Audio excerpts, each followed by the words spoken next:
સુરતમાં વિદ્યા વિકાસ education trust દ્વારા છઠ્ઠા સમૂહ લગ્નનું આયોજન કરવામાં આવ્યું છે, જેમાં 125 દીકરીઓના લગ્ન આગામી 11/2/2024ના રોજ થવાના છે, જે અંગે પત્રકાર પરિષદમાં માહિતી આપવામાં આવી હતી.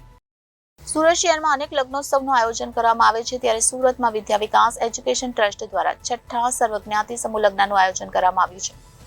આગામી 11/2/2024ના રોજ જગદીશ્વર ફાર્મ મોટા વરાછા ખાતે આ સર્વજ્ઞાતિ સમૂહ લગ્નનું આયોજન કરવામાં આવ્યું છે, જેમાં 125 દીકરીઓના સમૂહ લગ્ન થવાના છે.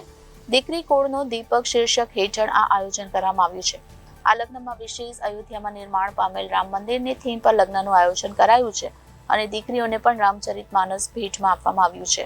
આ સમૂહ લગ્નમાં એવી દીકરીઓને મહત્વ આપવામાં આવે છે જે પિતા વિહોણી દીકરીઓ છે, જે દીકરીઓને ભાઈ ન હોય અને જેમની આર્થિક પરિસ્થિતિ સારી ન હોય તેવી તમામ દીકરીઓના લગ્ન વિદ્યા વિકાસ એજ્યુકેશન એન્ડ ચેરિટેબલ ટ્રસ્ટ દ્વારા કરવામાં આવી રહ્યા છે. આ સમૂહ લગ્નમાં દીકરીઓને તમામ કરિયાવર આપવામાં આવે છે. આ સમૂહ લગ્નમાં પૂર્વ આઈપીએસ અધિકારી ડીજી વણઝારા, રાજ્યના શિક્ષણ મંત્રી પ્રફુલ પાનસેરિયા સહિતના લોકો ઉપસ્થિત રહેવાના છે. આ સમૂહ લગ્નને સફળ બનાવવા વિદ્યા વિકાસ એજ્યુકેશન ટ્રસ્ટની યુવા ટીમે ભારે જહેમત ઉઠાવે છે. મેહુલ માલવિયા, વિદ્યા વિકાસ એજ્યુકેશન ટ્રસ્ટ. મેહુલભાઈ, કઈ રીતના લગ્નોત્સવ થવા કે જઈ રહ્યો છે, શું વિશેષતા છે, કઈ રીતનું આખું સમગ્ર આયોજન?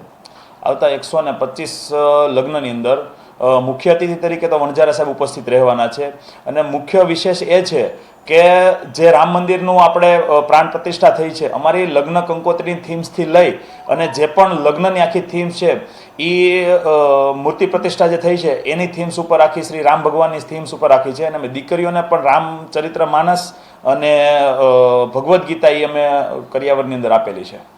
આ સમૂહ લગ્નમાં કેવા દીકરા દીકરીઓને ખાસ કરીને મહત્વ આપવામાં આવ્યું છે?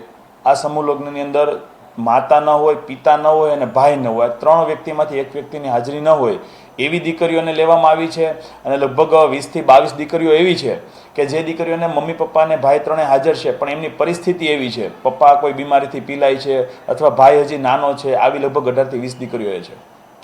આ સંસ્થા દ્વારા કેટલા લોકોની ટીમ જોડાય છે અને કઈ રીતે આ સમૂહ લગ્ન પાર પાડવામાં આવે? આખી સંસ્થામાં આમ જોઈએ તો 850 થી 900ની ટીમ છે, પણ 350ની એક્ટિવ ટીમ છે કે જે સતત આ સંસ્થા માટે વર્ક કરે છે.